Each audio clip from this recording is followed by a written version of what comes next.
జమిలీ ఎన్నికల bill parliament నుంచి జేపీసీకి వెళ్ళింది. 39 మందితో ఏర్పడిన జేపీసీ త్వరలోనే నివేదిక ఇవ్వనుంది. ఈ జమిలీ బిల్లును కొన్ని పార్టీలు సమర్థిస్తుండగా మరికొన్ని వ్యతిరేకిస్తున్నాయి.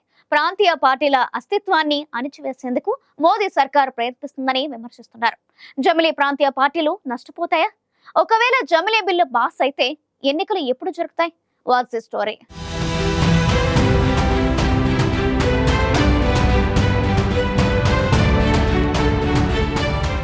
ప్రపంచంలోని అతిపెద్ద ప్రజాస్వామ్య దేశమైన భారతదేశంలో తరచూ ఎన్నికలు జరుగుతుంటాయి. రాష్ట్రాలు, కేంద్రపాలిత ప్రాంతాల్లో ఏదో ఒక చోట శాసనసభ ఎన్నికలు, స్థానిక సంస్థల ఎన్నికలు లేదా ఉప ఎన్నికలు జరుగుతూనే ఉంటాయి.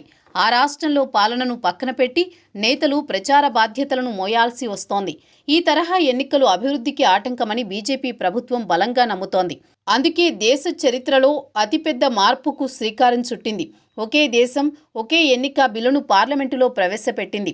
విస్తృత చర్చల కోసం ఈ బిల్లును జాయింట్ పార్లమెంటరీ కమిటీకి పంపాలని నిర్ణయించారు. జమిలీ ఎన్నికలకు సంబంధించిన 129వ రాజ్యాంగ సవరణ బిల్లుపై అధ్యయనానికి కేంద్ర ప్రభుత్వం ఏర్పాటు చేసిన జేపీసీలో సభ్యుల సంఖ్యను కూడా పెంచారు. దీనిలో లోక్సభ నుంచి 21, రాజ్యసభ నుంచి 10 మంది ఉంటారని ప్రభుత్వం బుధవారం ప్రకటించారు. కానీ గురువారం రాత్రి విడుదల చేసిన బులెటిన్లో మాత్రం లోక్సభ సభ్యుల సంఖ్యను 27కి, రాజ్యసభ సభ్యుల సంఖ్యను 12కి పెంచుతున్నట్లు పేర్కొంది.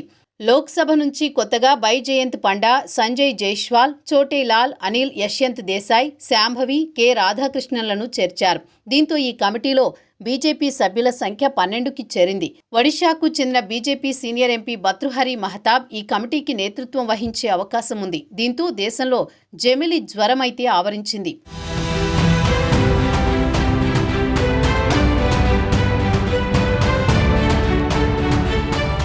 జమిలీ ఎన్నికలు ఎప్పుడు జరుగుతాయి అన్నది ఇదమిద్దంగా అయితే ఎవరికీ తెలియదు. ప్రస్తుతం జమిలీ ఎన్నికల బిల్లు జేపీసీ ముందుకు వెళ్ళింది.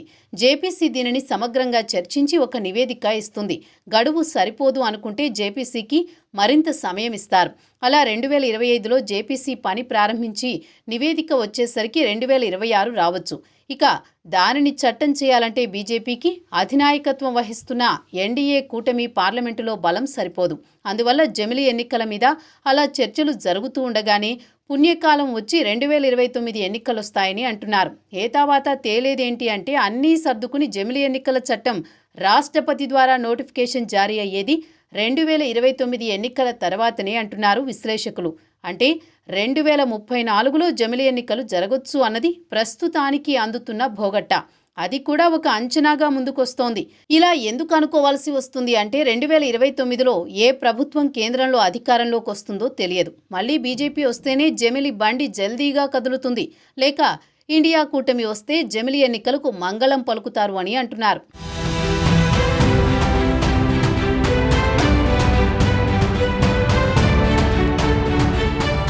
ఇవన్నీ పక్కన పెడితే జమిలీ ఎన్నికలు అంటూ జరిగితే దెబ్బపడేది ప్రాంతీయ పార్టీలకే అని అంటున్నారు. ఆ ప్రాంతీయ పార్టీలు బలంగా దశాబ్దాల తరబడి వేళ్లూనుకుని క్యాడర్ బేస్డ్గా లీడర్ ఇమేజ్తో నడిచేవి అయితే జమిలీ ఎన్నికల ప్రభావం వాటి మీద ఇసుమంతైనా ఉండకపోవచ్చు. అలా చూసుకుంటే తమిళనాట డీఎంకే, తెలుగునాట టీడీపీ వంటివి వెరీ స్ట్రాంగ్ బేస్ ఉన్న పార్టీలుగా ముద్రపడ్డాయి. మరో 7 ఏళ్లలో టీడీపీ అర్ధ శతాబ్దం పార్టీ కూడా అవుతుంది.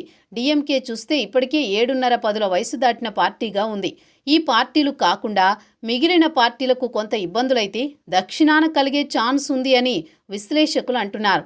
ఆయా పార్టీలు వ్యక్తుల చుట్టూ తిరగడమో లేక తమ ఇమేజ్ని చూపించి పార్టీని గెలిపించుకోవడమో చేస్తూ వస్తే మాత్రం జమిలీ ఎన్నికల పేరుతో జాతీయ పార్టీలు వాటిని మింగేయడం ఖాయమని రాజకీయ విశ్లేషకులు అంటున్నారు.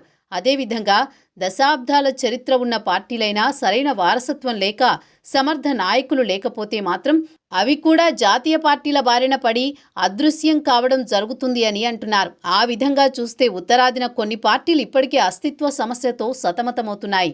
వాటి విషయంలో జమిలీ దెబ్బ ఖాయమని అంటున్నారు.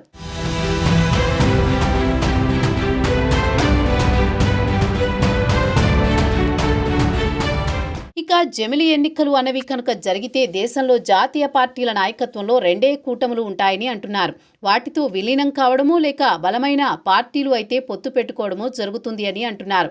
మొత్తం మీద చూస్తే జమిలీ ఎన్నికల విషయంలో ప్రాంతీయ పార్టీలు భయపడుతున్నది అంతా జరుగుతుంది అని అంటున్నారు. ఇప్పటికైతే జమిలిని వ్యతిరేకించే కాంగ్రెస్ లాంటి జాతీయ పార్టీలు కూడా రేపటి రోజున ప్రాంతీయ పార్టీల తాకిడిని తట్టుకోలేక బీజేపీ బాటలో పయనించినా జరగొచ్చు అంటున్నారు. మొత్తానికి జాతీయ పార్టీలు ఎప్పుడూ తమ హవా చాటాలని కోరుకుంటాయి. అది బీజేపీ అయినా కాంగ్రెస్ అయినా ఒకటే. మధ్యపడి నలిగేది మాత్రం ప్రాంతీయ పార్టీ అని అంటున్నారు. మరి జమిలికి బలి అయ్యే ప్రాంతీయ పార్టీలు ఏవి అన్నది ముందు ముందు తెలుస్తుంది అని అంటున్నారు. అసలు జమిలి ఎన్నికల ప్రక్రియ సాగుతుండగానే చాలా ప్రాంతీయ పార్టీలు విలీనమైన అదృశ్యమైన ఆశ్చర్యపోవాల్సిన అవసరం లేదు అని అంటున్నారు.